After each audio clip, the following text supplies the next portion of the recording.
We thank our viewers here in Nigeria and around the world. A very special edition of the program. At least let's bring up the final part of this conversation, talking about the two policy documents from two main political parties and rivals angling to become Nigeria's next CEO. Effectively next year. The elections is in February, and the swearing in of a new administration is expected on May the 29th, 2019. It's a very pivotal year, the year that leads to the year 2020. So the incumbent has released a new document called the Next Level, a 28-page document. Atiku Abubakar, who is one of the main challengers to the current administration, on Monday released a 63-page document, which he says, let's get to Nigeria to work again. Here in the studios this morning to flag off this curtain raiser is Tilewa Adebajo, economist, policy analyst, and the CEO at CFG Advisory. And we thank our viewers who are making your comments known to what you've seen here on the program. This morning we'll continue to interrogate what we call the facts and the figures. So keep them coming. Your voice actually counts. Tilewa, let's move on to one very important part of the entire economic story. I'm looking for a game changer. And we said earlier at the opening, the Atiku's document is a lot more on privatization. This administration came in and did not say much about privatization. There were a few words about whether there's going to be some sale of assets. I've seen through the Atiku's 63-page document how he intends to do partial privatization of the NNPC. Some folks out there says they want to sell. No, it says it's a partial privatization. That is not going to be wholesale. There's no detail yet about whether it's going to be 60, 80, 40%, whatever it is, but it says it's going to be a partial privatization. And how to move foreign direct investment massively back into the country. That looks like a very icing on the cake for me in this 63-page document from Atiku.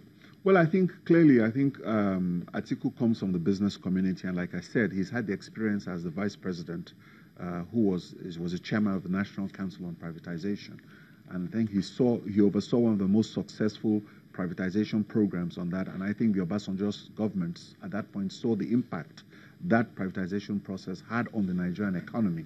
And I think he wants to replicate that. This government, unfortunately, has been very shy on privatization and concessioning, unfortunately. So it's not been a major focus. So I think the Atiku document wants to make it very clear that they're going to run a private sector-driven economy. Yes. This government, unfortunately, has not told us what it wants to do on the privatization. They came out lately that they want to do some. They've made some announcements, the BPE, of some sale of assets to help them finance the budget deficit. Yes. But we've not really heard much about that. And one of the key things, which I'm saying that the president initially has to come to articulate his economic vision, is that what is your vision for the Nigerian economy?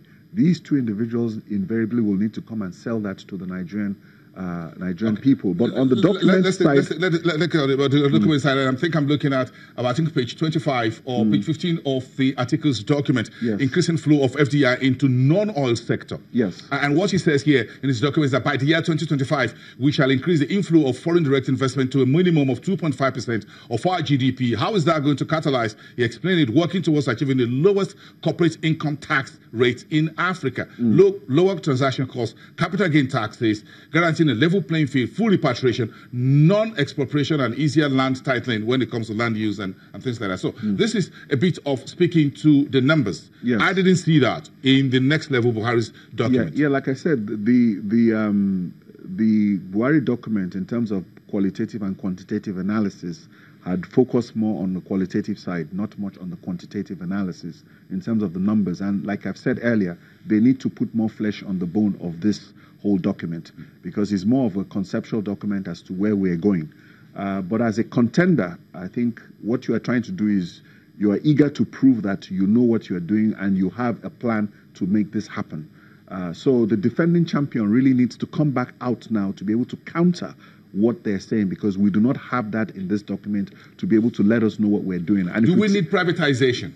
Do we need massive privatization? Well, I am an advocate of privatization because it is clear that over the years, the government in Nigeria has not been able to run a lot of institutions. If we left the banks to the government, we would not be where we are today. If we still had NITEL today, we would not be where we are today with the way the GSM, the telecommunication ICT sector. So if you want to go back to when we were all using Not 9 Not, you know what the problems were. If you want to go back to when we only had Nigeria Airways, you had a monopoly for state-owned enterprises. It has been a disaster. And you can see that the whole world has moved away from that. So I think that in terms of going forward, in terms of global practices, I am also an advocate of free market economy. We need to make it competitive. But I think even with that, I think I'm also an advocate of strong regulation. What government should focus on is regulatory agencies. You have a strong central bank. You have a strong Ministry of Aviation. You have a strong NCC to be able to regulate those sectors. I think that is where government should focus its efforts. So in terms of giving us the quantities in terms of how you're going to boost the economy, how you're going to grow the economy, I think that the current document, the next level document really needs a lot of work in terms of providing, giving us the numbers to justify that, it can go to the next level. I think that is a shortcoming of the document. On the Atiku side, I think there's still quite a few plans that have gone, and we need some specifics. They've mentioned certain things, and I think on the other end, we take a look at how we're going to finance both programs. One of the things that this administration has boosted itself on is on the social investment program. If we go back to a little bit of that, how to have what you call an inclusive government, financial inclusion, inclusive growth, and those headlines, as it were. The next level document talked a lot about the school feeding programs and trader money and a lot of those great things that they've done so far, which no administration has actually been able to do on a massive scale. Yes. 1, 2, 3, 4, 5 at the same time running, and no administration had ever done that since 1999. That's a game changer for them. That's a game changer for the Buhari's administration, and they talk about what more they will do moving forward. I didn't see much of that in what Atiku talk about. I talk about human capital development and how the job creation and the vulnerable groups and what have you, but it's still short on details whether he will be distributing any money the way trader money has been done, and if he's going to continue with anything of that nature, is a little bit silent on that for now. Do you think social investment program is the core pillar of the entire economic growth that perhaps Atiku is talking about and the President Buhari's administration want to raise to the next level from 2019 May moving forward? Two different philosophies here. This administration has a challenge because it cannot grow the economy. So basically, the emphasis on social investment is very important because you need to be able to boost the underprivileged of the economy. The fact that this economy has not been able to reach 3% growth for 3 years means that we have put a lot of people into poverty, over 100 million people. So you need those social investment programs to compensate for that. But on the other end, the other economic policy is saying, if I'm growing the economy at 6, 7, 8, 9% per year, I will have more people in the middle class. What you want to do is you want to bring more Nigerians into the middle class. If you have a prosperous economy, then you can create more employment, and then basically you do not need to have social intervention because you have people who are gainfully employed, the economy is booming, and people are working, and that way people have money in their hands. So there are two different philosophical approaches to the economy on that area. And that is the approach the Atiku are saying that we're going to grow this economy, we're going to deliver double digits by 2025. And because your economy is growing and far exceeding your population growth, you can take care of your people. So Atiku is talking about poverty alleviation and economic empowerment. I think that's coming through around page 28 of his document about poverty alleviation. Is talk about a policy objective, lift at least 50 million people out of extreme poverty by the year 2025. Yes. How they're going to do it is all outlined there as well. If you just put that up, skill acquisition opportunities, citizens' basis access to basic infrastructure, all forms of discrimination against the marginalized and vulnerable citizens, poor policies. We don't know what that will mean, whether that will be another round of work more closely with NGOs and all of that. But the headline umbrella here is 50 million people out of poverty by the year 2025. If he gets into office next year, this will be achieved at the end of his first term in office, which will be 2025 because the next election will be 2023, which will be into the next 2 years of the next one. That's true. And I think he stretched his own policies a lot longer to be able to say that by this time, this is what he would have done, and I think to be able to go beyond what that will do. And again, I think what we're seeing here, I think with this whole area of poverty alleviation, people understand that it is a problem. I think what these two documents have done is the fact that the issues in Nigeria today, we have looked at them.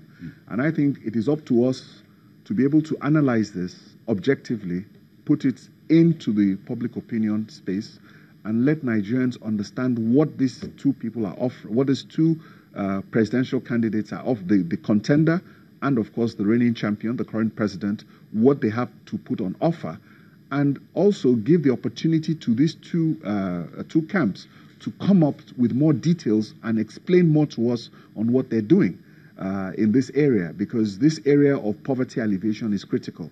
One is focusing on social intervention, the other is saying that if I grow the economy by 8, 9, 10%, then of course I'm going to move a lot more people out of poverty, which, you know, it's a viable approach. Okay, we're not, this is, as I said, this is not a one-size-fits-all conversation on this policy document, but we'll not end this with you, Tilewa, without the big elephant in the room, which is anti-corruption. This is what Atiku's Get Nigeria Working Again document says on, I think this is coming through on page 55, I guess, on the overview, policy objective, what we will do.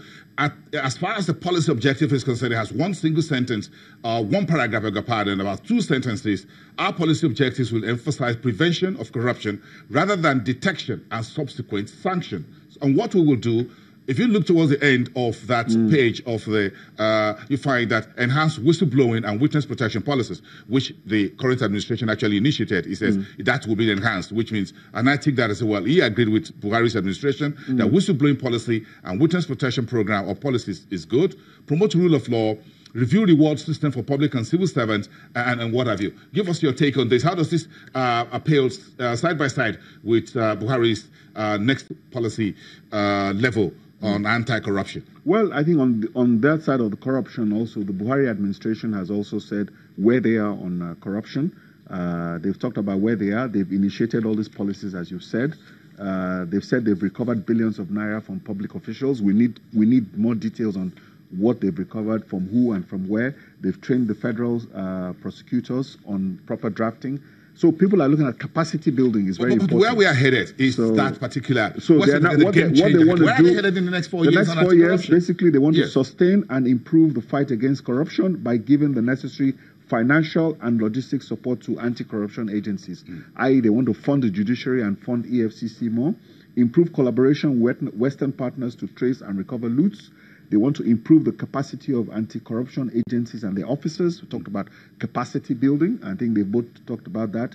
They want to energize investigation units of various anti-corruption units with the inclusion of professionals like accountants. So all this issue is about capacity building and funding the existing structure for them to be able to deliver. And I think that is where you have the similarity in both documents. Yes, but I think it's still a lot of work in progress. Tilewa, but we need more details on this anti-corruption. Yes, we need. I think we would also need to say a lot more about. You talk about using a strong technology infrastructure to support an end-to-end one judicial cases, judgments on corruption cases that are fully followed through and things like that. I'm sure we are going to have days and weeks ahead to study this a lot more and bring that to the our viewers. Thank you very much for raising the curtain, as it were, trying to tear this 28 page and 65 pages, 63 pages down. Thank you very much for coming. I just want to say something very quickly in terms of wrapping up, and I think what is very important is that I think we need to appreciate the documents that these two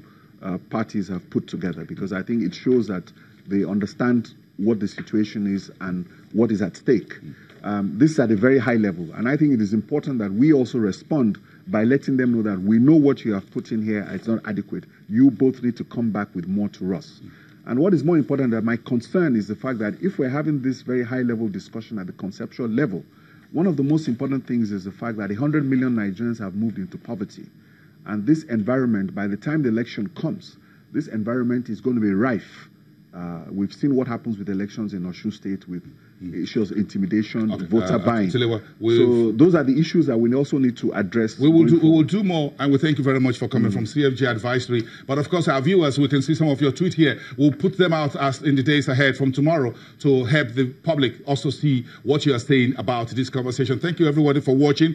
The show is not over yet. Of course, we've got to talk about the commodities market. This is the season. Everyone is getting ready for the end of year. So what's the big stories around the commodities market? Let's take that with the FTC when we come back. You're watching Business Morning.